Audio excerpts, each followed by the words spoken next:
Welcome to the DMI Advocacy Update Series, where we provide members and the greater Madison community opportunity to learn about DMI's advocacy work, initiatives, and priorities, and get a deep dive into some of the most pressing issues impacting downtown Madison.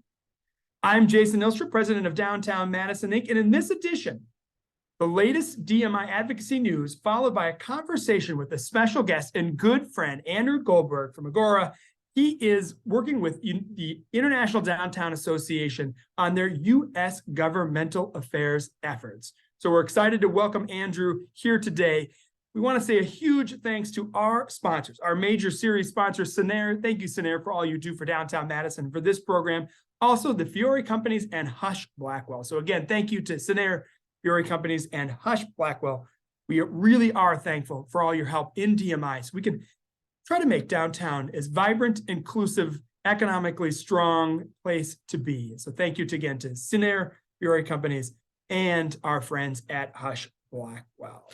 All right, we're going to go over a quick advocacy update of all the things that are happening. There is a lot happening here in downtown Madison. We're going to go over a couple of main items here first. We're going to talk about an ordinance that has come up from the City Council on downtown height regulation. Going to give an update on energy benchmarking, a topic we went over last month here in the Advocacy Update series.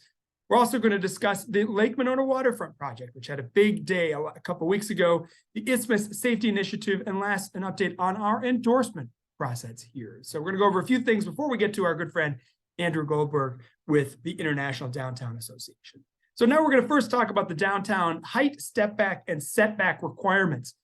At a City Council meeting just a few weeks ago, earlier this month, the City Council released a new ordinance that will affect the height restrictions here in downtown. The ordinance proposes to remove the maximum floor-to-floor story height and instead add height limits in feet. It also adds an affordable housing incentive when a project has a voluntary contractual, what they call land use restriction agreement, or LURA, with the City of Madison. Projects may exceed the already governed height limit, a number of stories, as long as the project does not exceed the maximum height limit. And three, this ordinance will seek to change the ground floor elevation restrictions on zoning code, since we have so much elevation here in downtown. DMI wholeheartedly agrees with the goals of this ordinance, which is to increase the difference for all income levels. This is something we can all agree on. However, there are some potential unintended consequences that we're working with and discussing with the City of Madison right now. We want to make sure that this ordinance is perfect for everyone and that there aren't unintended consequences moving forward. So we will keep you updated as this resolution works its way through the City Council and the Plan Commission as well. So we'll keep you updated in our next advocacy update. Next up, an update we had from last month was the Building Energy Benchmarking Ordinance.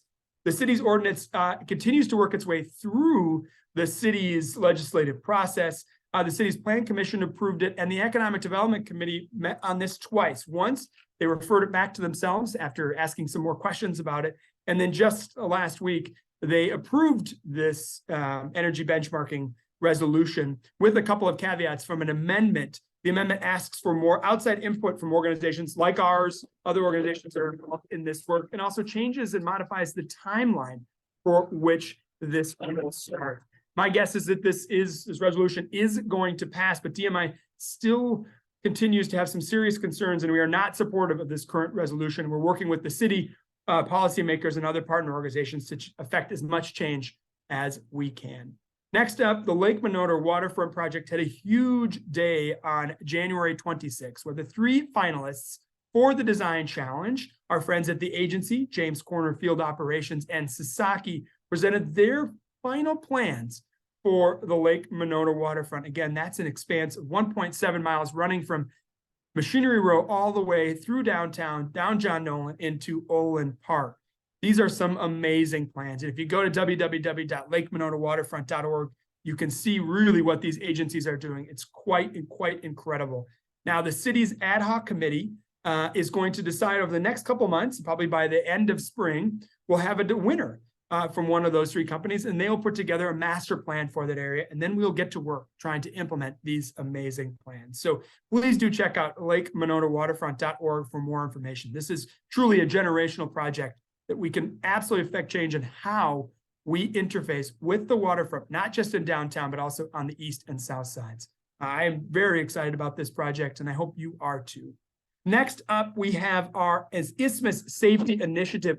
The Isthmus Safety Initiative is a program that Downtown Madison, Inc. partnered with Community Development Division of the City of Madison, Madison Police Department, the Public Health Madison-Dane County, the Institute for Public Health, and our friends in the neighborhoods to win a $1 million grant about 2 years ago from the Department of Justice Burn Criminal BCJI, the Burn Criminal Justice Initiative. It's $1 million to try to change our safety initiatives here in downtown and make sure that downtown is safe for everyone.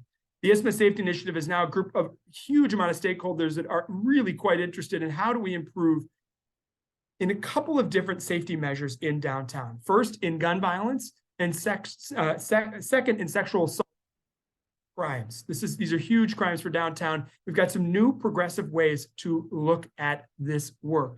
Now, we're doing three main things. First is called CPTED, which is crime prevention through environmental design. And they're looking at new lighting and art and cameras in different places to make sure that everywhere is safe downtown. Next up, they're doing what's called the Safer Bar Program. And our friends at RCC, formerly known as the Rape Crisis Center, are training bar staff and restaurant staff to what to look out for if they see potential sexual assaults happening in and around them, or they could be happening later on in the evening.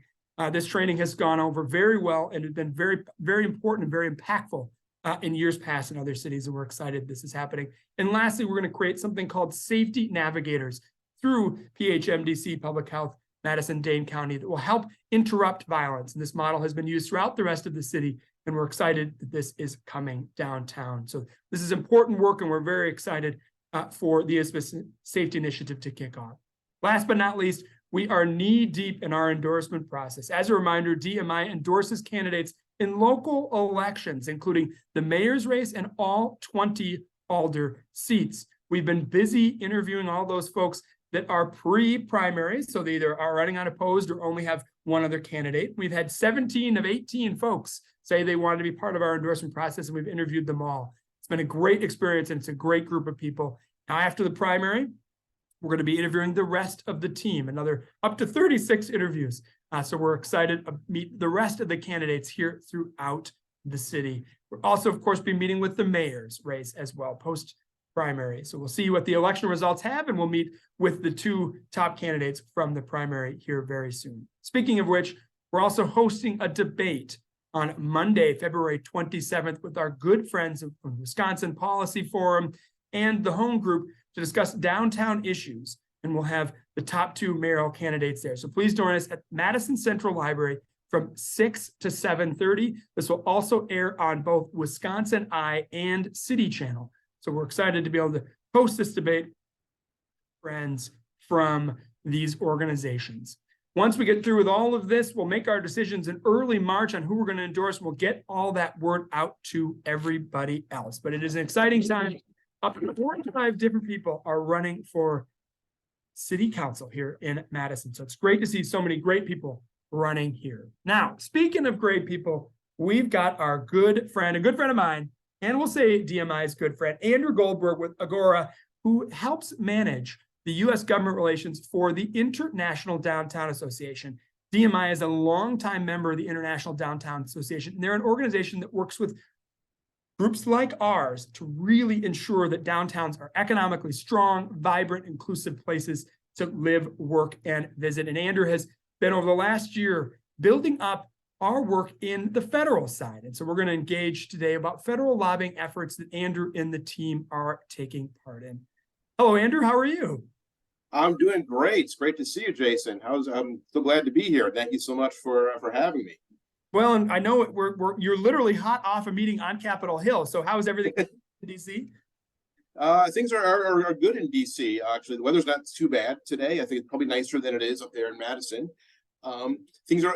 It's a weird time in Washington because, as you know, Congress the new Congress began about a month ago, and of course, there was a change in control in the House. Republicans took over the House, and so we have this divided government right now. Democrats in control of the White House and the Senate, Republicans in the House, and I think both parties are really kind of feeling each other out in terms of what they can get done. And there are obviously big disagreements between the two parties. Of course, the next election, the presidential election, is not far away. The first primaries are only a year away, and so that's hanging over all of us as well. But it's a really good time though for groups like IDA and for downtown Madison to be engaged at the federal level, because folks are really trying to figure out what are the priorities, what they should they be working on, and how do we build support for legislation. So it's things are kind of quiet with a lot of stuff happening kind of behind the scenes. So it's never a dull moment here in Washington. I'll tell you that much.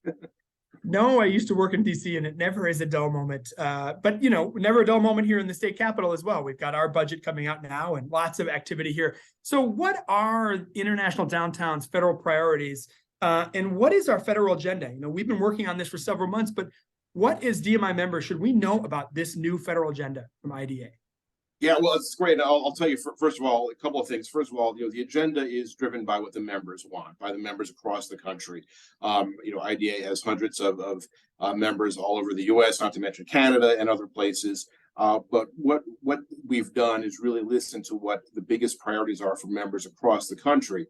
We have a policy committee. Of course, Jason is not only a fantastic member of that committee. Starting in January, he is the co-chair of that committee, and we are absolutely delighted that he is a co-chair of this committee, helping to lead it. You just have to listen to all the great things that downtown Madison is doing at the local level to know that advocacy is an important part of what you guys do. And so bringing that to the whole country is fantastic. And really what this committee did is listen to the members and did surveys of the broad IDA membership in the US to find out what are the biggest concerns, what are the biggest priorities. And from that, what we heard a couple of things. One is by far the biggest priority across the country is homelessness and the challenge that's happened, particularly since the pandemic. We've seen an increase in homelessness. We've seen an increase in unsheltered homelessness, and something that is affecting folks all over the country. The second thing is something which Jason, you just mentioned really a little while ago about what's happening in the isthmus, which is public safety and those concerns about rising crime and how downtowns and city centers can really deal with that. And third, and really just as important, is this broader issue about really the shape of downtowns and the future of them. With the pandemic, with folks moving to telework, we've seen a lot of downtowns kind of empty out, especially those that are very office building focused. We've seen office buildings empty out. There's a lot of office space, which has really hurt the vitality of a lot of downtowns. And even now, as we're getting out of the pandemic, a lot of places are not coming back. At the same time, of course, there's a big challenge with affordable housing, or a lack of affordable housing and workforce housing, especially near downtowns. And so really looking at ways that we can help to convert office buildings to affordable housing is something that the members really highlighted. And so really our agenda, which we've launched just this year with the new Congress, really focuses on that. It's how do you support homelessness programs across the country by providing funding for HUD, to provide grants to states and localities to do that. How do you provide support for the Burn JAG program that you mentioned that's doing great work there in Madison and all over the country, and finding ways to help prevent crime and create better public safety. And then also legislation that we worked on last year and are carrying over this year to provide federal tax incentives, a tax credit for developers, building owners who want to convert unused office space into residential and other uses. And there's a very strong affordable housing component to that, to make sure that we can really create more vitality in downtowns, bring people back, and bring back some of that vitality. So like I said, so it really is focused on kind of what really helps to help downtowns as we move out of the pandemic and into this kind of uncharted future. But like I said, it comes from what the members say are the biggest priorities. So how can lobbying on the federal level affect, downtowns like ours that are in the Midwest, and, we are a state capital and we've got our own local government, local initiatives, but how can federal lobbying actually help make sure that missions of organizations like ours actually happen? So it helps in a lot of ways. And, let's be honest here. I think a lot of folks probably feel that the federal government is very distant. It's kind of outside what people think of. And of course, they hear about gridlock and all those sorts of things. But the federal government does a lot that really impacts downtowns. First of all, it spends billions of dollars every year on all kinds of programs that can really support the work of downtowns, whether it's on homelessness and housing or public safety, like the burn grants, whether it's on transportation projects. Just last year, or rather 2 years ago, Congress passed one of the biggest infrastructure bills in history, investing billions of dollars in kind of infrastructure. And so there's a lot of funding that really goes to states and then localities that can really impact the quality of life downtown, the physical shape of downtown, the kind of services that are provided.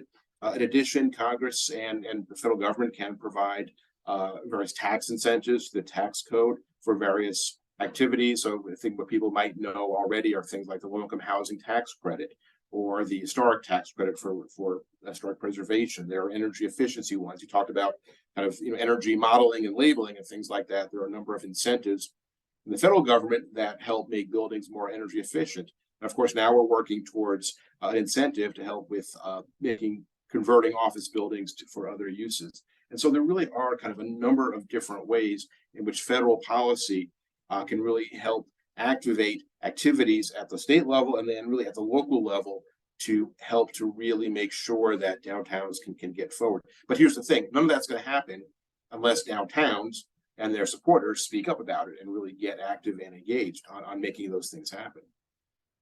One thing I think one way you're seeing that activity happen is you are having a lobbying day for the first, really the second time we're going to do this, but really the first time with the larger membership. How important is it for organizations like ours or any one of our members to lobby their members of Congress for things that they're looking to do? So it is, I mean, it's very important. I'm biased, admittedly, because, I do this like you. But I think it is really important. Here's the thing. So I'm in Washington. My office is about maybe 3 or 4 blocks from the Capitol. And I could go up to the Hill every day and talk about downtowns and talk about the importance of place management organizations. But there is no better lobbyist than folks from back home, folks who are on the ground in communities who really understand what's going on and can kind of convey that message to their elected representatives. And so having bids, having downtown organizations like Madison come to, whether it's coming to Washington in person or visiting with their elected federal representatives back, in the state, is enormously important because it really helps to build credibility, help to educate policymakers about the issues that really matter to downtowns. And if you believe, as I think we all do, that downtowns really are the engine of regional economic vibrancy, then being able to make that case in person is so important. And so having all of these downtowns coming to Washington in about a month to go up to Capitol Hill and talk to their Senate representatives, their House representatives about these kinds of issues. There is nothing really that can replace that or substitute for that, and having that kind of individual impact. And I'd say another way it really impacts it is because every member of Congress and every member of the House and the Senate has certain areas they work on, certain committees that they work on and focus on. And so just to give you an example, so for downtown Madison, your 2 senators, Senator Baldwin and Senator Johnson. Senator Johnson is on the Finance Committee in the Senate, which is a committee that looks at things like tax credits. So the downtown office conversion bill goes through his committee. Senator Baldwin is on the Appropriations Committee, provides funding for HUD grants and for burn JAG. Congressman Pocan, who is the House representative for Madison, is also on the House Appropriations Committee. And so having folks from back home go to them and talk to them about why these programs matter for not just the country at large, but for their community, their state, their city, their neighborhoods becomes really important. And every downtown, no matter where you are, you have members of Congress who are on certain committees and certain specialties, but always bringing it back to that local perspective is so important. There's that saying, I'm sure everybody's heard, all politics is local, and that certainly applies to the federal level as well. So I think it's really important to have that kind of impact by coming to town, to Washington, and getting FaceTime with the members of Congress and their staffs. Well, yeah, and I mean, all of these folks have offices in our district, right, within the downtown, and getting to know the Pocan and Johnson and Baldwin's offices, I think, is so important. So let's get to this Congress, right? Do you see possibilities that legislation could get passed in this session that could help with downtowns like Madison? Yeah, I think it's possible. It's going to be tricky because, like I said, we have this partisan divide. The Senate and the White House are Democratic and the House is Republican. Of course, that always makes it a bit trickier because they don't see eye to eye in a lot of issues. But there's always the possibility, even in times of gridlock and in times of partisan fighting, to get things done. And so I think, for example, with the tax credit for office conversions, that's something we start talking about on the Hill about maybe a year and a half ago. At that time, that was still kind of the tail end of the pandemic, and a lot of folks said, well, we don't need that because downtowns will come back. And what we're seeing now going into this post-pandemic phase is that things have changed. Downtowns, many of them are not coming back the way that they were pre-pandemic. And so having those kinds of Capitol Hill is really important. And I would add, part of this is not simply IDA talking about it alone. Everything we do in coalition with other groups. So for example, on the tax conversion bill, we're working with the real estate community. We're working with the U.S. Conference of Mayors. We're working with other organizations and interest groups here in DC that care about these issues. And so for all of us to go up to the Hill and say, this is a big issue and this matters, and we all agree, that helps. So there's no guarantee you can do all of this work and everything, and things sometimes don't pass. That's the nature of government relations. But I think there is a good chance, because of the need and the opportunity and the strong coalition that we're building here, that we could see some real action on kind of some of these office conversions, economic development kind of policies. One area that I think we could focus on, particularly in Madison with 2 appropriators as part of our members, is what we used to call earmarks. And now I believe it's called congressionally mandated spending. I can't remember the fancy term, Andrew. Congressionally directed spending. I was so close. Congressionally directed spending. And we've seen that here in Madison. Both the senator and representatives have been able to get funding for different projects over in south of Madison with the new purpose-built shelter. This is an area where potentially you could see some funds coming back into downtowns like Madison, correct? Absolutely, yeah. So the quick history is earmarks, as they were called back in the day, kind of got a bad rap about 10, 15 years ago. You may recall there was the Bridge to Nowhere in Alaska that was funded, a bridge that went to an island that had nobody on it. And so everybody said, no, we can't do this anymore, it's corrupt. But there was a recognition that there is a real utility towards this kind of directed spending from Congress in terms of helping members of Congress who know their districts and their states better than anybody else. It does sometimes help build bipartisanship. And so a year ago, they came back. There was a very robust, clear, transparent process where funding for projects has to be shown to have a need, to have a benefit. But as you said, Jason, yeah, there's an opportunity then to get funding for specific projects in Madison and all places. It could be for public safety, it could be housing, parks, transportation, any number of different kinds of programs that can benefit the community. And like you said, having a senator and a House member who are on the Appropriations Committee certainly doesn't hurt, because those are the folks who ultimately have to make that decision. So what IDA is doing with the policy committee is we're putting out a guide fairly soon on how bids and groups like Downtown Madison can do this. You've already done this, so you already know that, but to really help other downtowns as well understand how the process works and how they can build relationships with their members of Congress to get support for the kinds of funding that really help to activate and enliven their downtowns. Final question for me is, what can organizations like DMI do to help IDA and the federal advocacy work that you're doing? Well, I mean, I would say doing what you're doing, of course, is great. And if we could have every place management organization as engaged as DMI, that'd be great. But I think really it's a couple of things. First of all, it's letting us know what the issues are, what the challenges are. We can't advocate here in Washington in a way that is effective for downtowns unless we know what the real challenges are for downtowns. And so having bids, having these organizations let us know what's really happening on the ground as the first step. And second, of course, is on the other end, then once we kind of develop these policy ideas, is really help to engage with your members of Congress. Like I said, all politics is local. And so when you have these members of Congress who are in key positions to get things done, build relationships with them. And it's not hard. I mean, you do this already, but we tell people is it can be very easy if you have events in your downtown.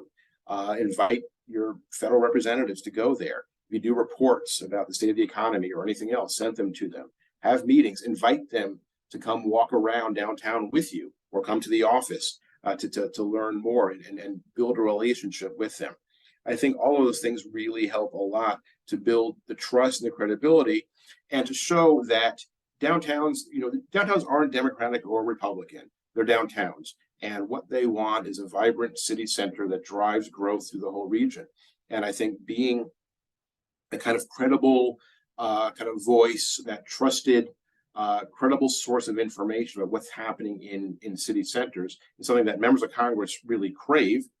And that's a really important role for downtowns. And that's what you do. You bring people together, right? So bringing people together, engaging with your fellow representatives, and building that trust, that connection that then leads them to say, yeah, your policy ideas make sense, and let's push them.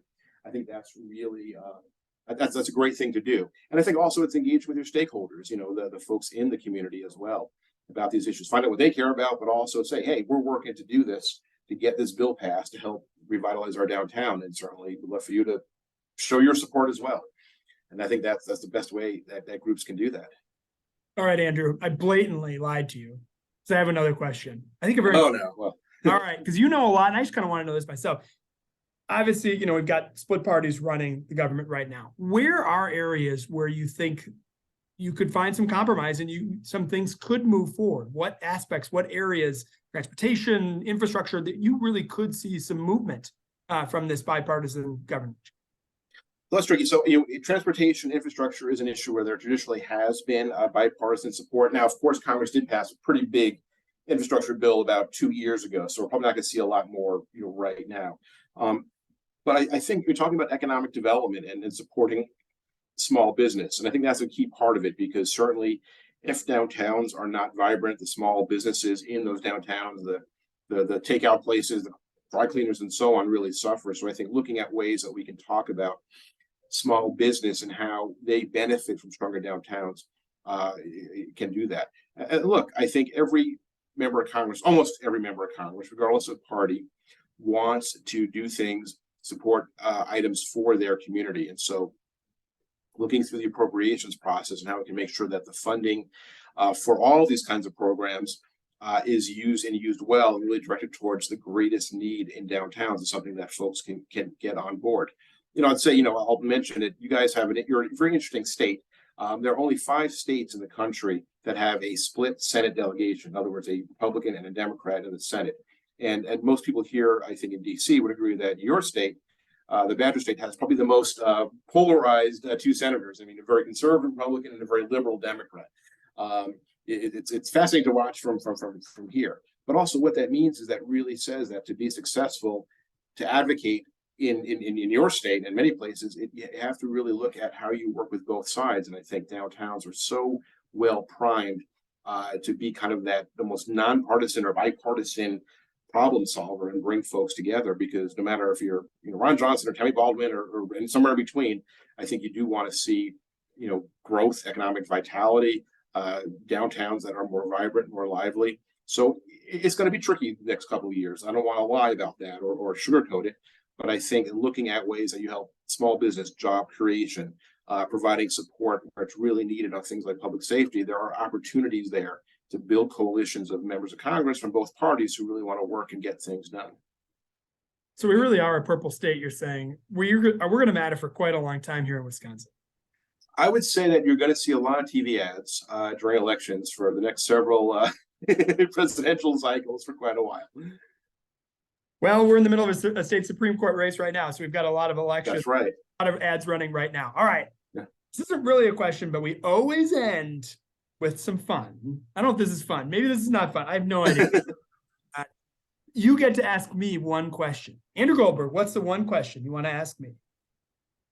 Okay, so I guess my question is this, and maybe it's not a fun question. I guess a fun question, maybe more of a less, maybe not as fun a question, but like, if there was one thing that you could change about downtown or improve or fix your downtown, what would it be? If you had a magic wand or Aladdin's lamp, what would it be?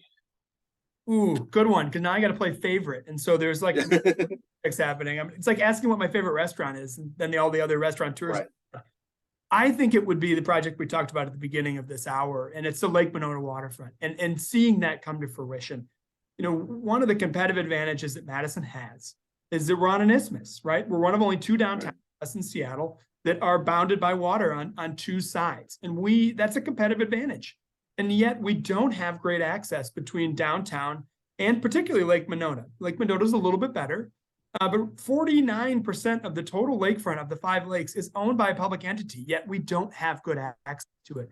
And so many in our community, so many diverse members of our community want access to be on the water, be near the water, eat meals near the water, hear music near the water, be on the water. We have the opportunity to change the paradigm completely with the Lake Monona Waterfront Project and really create stronger connections between the water and downtown, but also the east sides and the south sides, and in particular the Alliant Energy Center campus, which is a 164-acre campus where we could do pretty amazing things. So this is a once-in-a-generation opportunity. We've been working on this waterfront forever, right? The Ho-Chunk have been on this land where we are for 13,000 years. And we've just seen so many different iterations of what can happen. And I'm hoping that this one does something magical to really say, Madison, we're a water city, and we want to be part of that water scene. And I think we really can do it. And that's what if I had a magic wand, I would see these projects happen even more quickly than they're happening now. So is that a good answer? I don't think I played favorites. Sorry, State Street and some other projects might be happening. Those are also important too. But yes, this is yeah, no, that's great. Exciting. And look, I mean, one of the things that I love about this industry, this sector, is that it is really about envisioning more exciting, more vibrant places, and everybody loves that, right? I mean, I think it's having the power and the ability to kind of vision how you take cities, many of which are fantastic already in their own right, but make them even better, more exciting, more vibrant, more happening. And from standpoint, I think getting members of Congress and state representatives and local kind of invested in kind of that vision of what it is and working with them to help make it happen. It's so exciting to me, and I think it's such an opportunity for downtown groups like Madison and all the others across the country really to kind of engage their federal representatives and build that excitement for what downtowns always have been and can be even more so in the future. So I think that's great. Well, I like excitement, so I think I might be in the right. But I want to say a huge thank you to Andrew Goldberg, who heads up the U.S. Government Relations and Political Affairs for the International Downtown Association, a great organization of organizations like ours, trying to make downtowns vibrant, equitable, inclusive places for everyone to live, work, and visit. So thank you, Andrew, for being here today. We also want to say a thank you to our major series sponsor, Scenair, and our supporting sponsors, the Fiore Companies and Hush Blackwell. We hope to see you again soon for another advocacy update. We'll be back here in a month's time. Thank you for all your support of downtown. See you down here soon. Talk to you soon.